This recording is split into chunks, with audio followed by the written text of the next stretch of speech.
मेरी तरफ से सभी भक्तजनों को जय श्री कृष्णा, राधे राधे। मैं आज की इस वीडियो में कोई व्यक्ति कैसे मरता है विस्तार पूर्वक बताऊंगा, और मरने के बाद पापी कौन कौन सी यातनाएं झेलते हैं यह भी इस वीडियो में आप विस्तार पूर्वक जानेंगे। तो चलिए शुरू करते हैं। मरने के समय मनुष्य द्वारा किए गए अपने पाप और पुण्य के आधार पर उसे कोई शारीरिक या मानसिक रोग हो जाता है।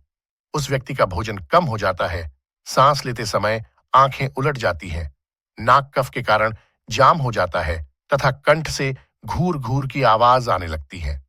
उस समय उसे बुलवाने पर भी वह कुछ नहीं बोलता है। मरने के समय उसे 100 बिच्छू की काटने जैसी पीड़ा होती है, मुंह से झाग निकलने लगता है तथा उसका मुख लार से भर जाता है। उसी समय दोनों हाथों में पास और दंड धारण किए तथा नग्न दांतों को कटकटाते हुए क्रोधपूर्ण 2 यमदूत अपनी ओर आते हुए दिखाई देते हैं। उनके बाल ऊपर की ओर उठे होते हैं, वे कौवे के समान काले और टेढ़े मुख वाले होते हैं तथा उनके नख तेज तलवार की भांति होते हैं।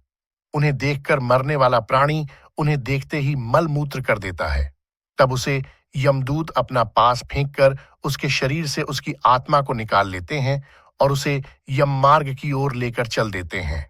जो मनुष्य पापी होता है उसे यह दूत दंड देते हुए घसीटते हुए यमलोक ले जाते हैं तथा जो व्यक्ति पुण्यात्मा होता है उसे स्वर्ग के पार्षद आदर पूर्वक स्वर्ग ले जाते हैं। पापियों को यमदूत घसीटते हुए यमराज के पास लेकर जाते हैं। यम मार्ग एक ऐसा रास्ता होता है जहां कहीं पानी नहीं होता है, कहीं भी पेड़ नहीं होते। इसी रास्ते पर जीवात्मा जाती है जहां उसे कुत्ते काटते हैं। यमदूत इन्हें कोड़े बरसाते हुए गर्म बालू के ऊपर घसीटते हुए ले जाते हैं। जीवात्मा कई बार मूर्छित हो जाती है और फिर उठती है और अपने पाप कर्मों को याद करती है।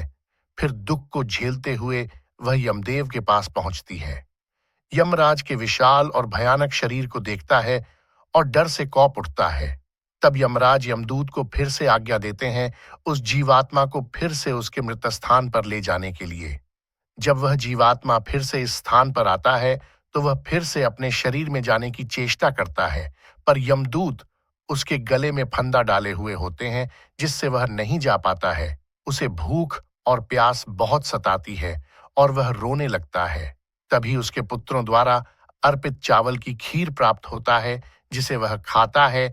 यह वही खीर होता है जो कि पिंडदान के समय उनके पुत्र द्वारा पिंडदान किया जाता है। खीर खाने के बाद भी उसका पेट नहीं भरता है। जिन आत्माओं को खीर नहीं मिलती वह जंगल में इधर उधर भटकती रहती है। इसीलिए मरने के बाद पिंडदान करना आवश्यक है। इस प्रकार एक आदमी की मृत्यु होती है।